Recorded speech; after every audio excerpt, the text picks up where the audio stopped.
अब एक सवाल आपके बारे में और आपके परिवार के बारे में।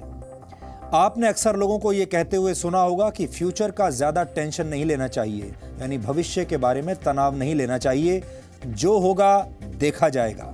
लेकिन ये एक तरह की बहुत लापरवाह सोच है जिसका असर आपके आने वाले कल पर पड़ता है।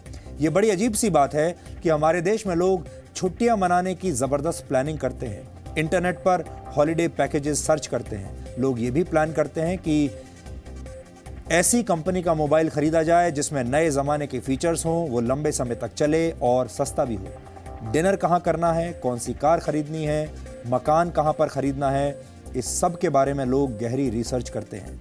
यानी हमारे देश के लोग अपनी मौज मस्ती और लाइफस्टाइल की प्लानिंग तो करते हैं, लेकिन अपने भविष्य की कभी कोई प्लानिंग नहीं करते। उन्हें लगता है कि भविष्य की चिंता करने के चक्कर में वर्तमान खराब हो जाता है, लेकिन इस सच को और इस सोच को बदलने की जरूरत है। रिजर्व बैंक ऑफ इंडिया की एक रिपोर्ट के मुताबिक भारत के सिर्फ 13% लोग ही अपने रिटायरमेंट के लिए सेविंग करते हैं, यानी बचत करते हैं, जबकि 10% लोग अपने रिटायरमेंट के बारे में सिर्फ प्लानिंग ही करते रह जाते हैं, जमीनी स्तर पर कोई बड़ा निवेश नहीं करते।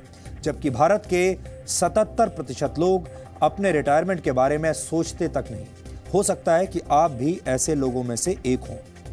अपने रिटायरमेंट के बारे में कोई तैयारी न करने की वजह से हमारे देश में 60 साल की उम्र हो जाने के बाद भी करीब 50% बुजुर्गों को काम करना पड़ता है।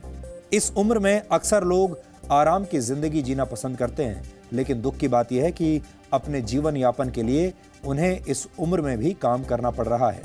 ये आंकड़े आपको ये बताते हैं कि भारत में बड़ी संख्या में लोग अपनी निजी आर्थिक सेहत को दांव पर लगाकर पूरा जीवन जीते हैं। ये एक तरह का आर्थिक टाइम बॉम्ब है जो 60 साल की उम्र के बाद जाकर फटता है। इससे बचने के लिए अक्सर 50-30-20 वाला फॉर्मूला बताया जाता है। आज हम आपको समझाएंगे 50-30-20 वाला फॉर्मूला क्या होता है। अगर आप चाहें तो इस फॉर्मूले को अपना सकते हैं, लेकिन भारत के लोग अपनी आदतों और मजबूरियों की वजह से इस फॉर्मूले से हमेशा दूर भागते हैं। यह बड़ा सीधा सा फॉर्मूला है। टैक्स चुकाने के बाद अपनी कमाई का 50% हिस्सा अपनी जरूरतों पर खर्च कीजिए। इसके बाद 30% हिस्सा अपनी इच्छाओं पर खर्च कीजिए और बाकी का 20% हिस्सा अपनी सेविंग्स में लगाइए, यानी बचत कीजिए। ऐसा करने से आप अपना भविष्य सुरक्षित रख सकते हैं और आने वाले दिनों को अच्छे दिन बना सकते हैं। लेकिन हमारे देश में नौकरी करने वाले लोगों को लगता है कि अभी इतने आगे तक सोचना क्यों है, 4 दिन जिंदगी है, पूरी मौज मस्ती के साथ जीनी चाहिए। कुछ लोगों का यह तर्क भी होता है कि महंगाई के ज़माने में बैंक की EMI चुकाने और परिवार की ज़रूरतें पूरी करने के बाद इतना पैसा बचता ही नहीं कि रिटायरमेंट के बाद वाली सेविंग के बारे में सोचा जाए। वैसे हमारे देश में ज़्यादातर लोग अपनी कमाई का बड़ा हिस्सा अपने बच्चों की पढ़ाई और उनकी शादी में खर्च कर देते हैं। उसके बाद वो इन्हीं बच्चों पर निर्भर हो जाते हैं। ये एक ऐसा सामाजिक बंधन है जो कई पीढ़ियों को अपनी गिरफ्त में ले चुका है, ले लेता है।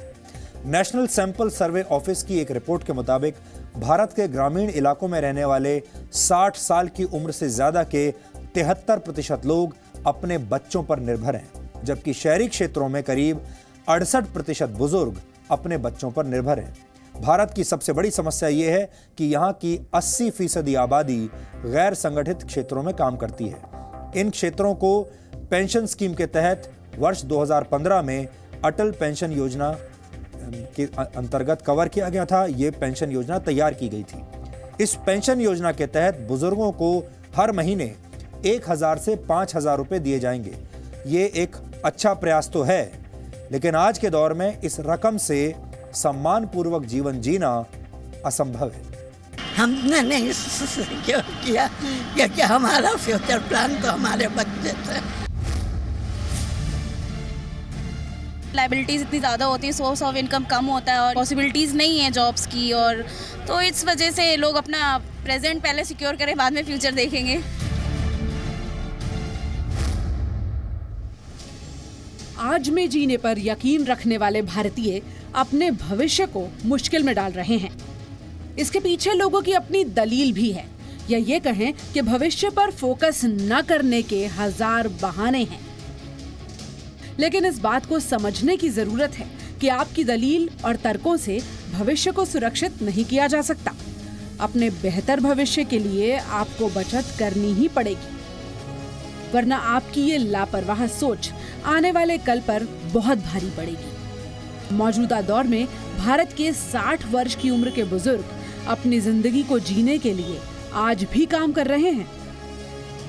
RBI's report, RBI's household financial savings report, only about 24%, 24% population actually lays emphasis on planning for retirement. इसका मतलब है कि a large part, almost 76%, actually does not even plan for retirement.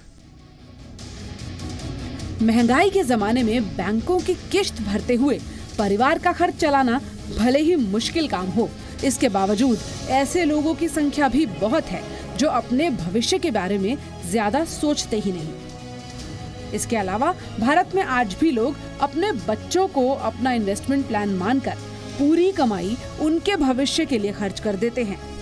ये वो लोग हैं जिन्होंने वक्त रहते फ्यूचर को नजरअंदाज किया और जब वही फ्यूचर प्रेजेंट बनकर सामने आ गया तो बेबस हो गए और अब गुजारे के लिए बूढ़ी हड्डियों को काम करना पड़ रहा है।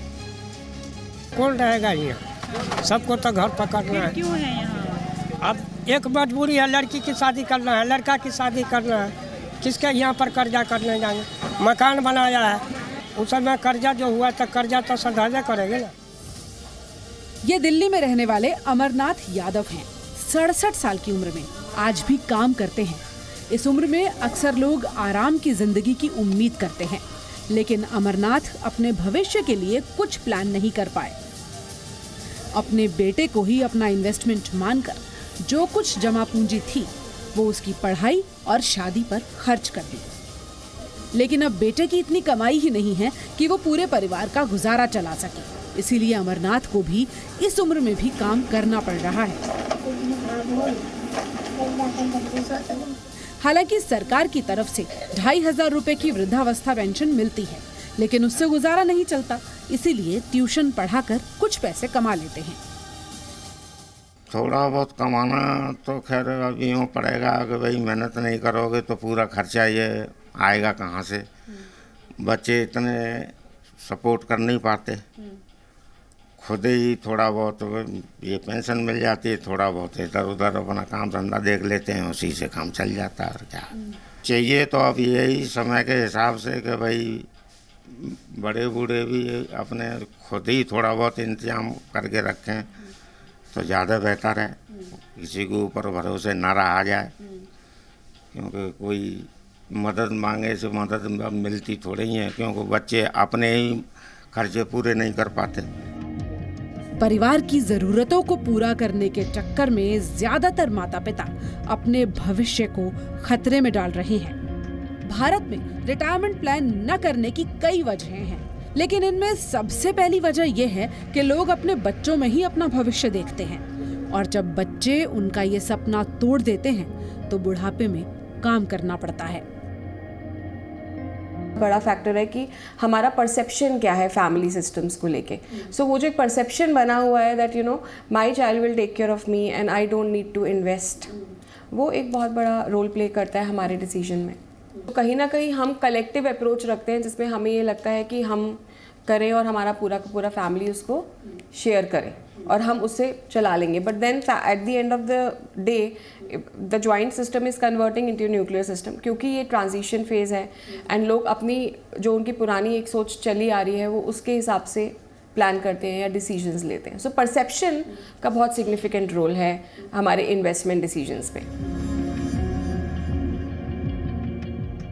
वर्तमान समय में भारत के लोगों का बुढ़ापा चिंता में डूबा हुआ है, तो युवाओं को अपने भविष्य की कोई विशेष चिंता नहीं है। इसीलिए जरूरी है कि आज में जिया तो जाए, लेकिन आज के साथ साथ अपने आने वाले कल को सुरक्षित करना भी आप ही की जिम्मेदारी है। कविता शर्मा, जी मीडिया। एक बहुत ही अजीब विरोधाभास है कि जिस भारत ने पूरी दुनिया को बचत करने की सीख दी, वहां के लोग आज बचत करने में बहुत पीछे हैं।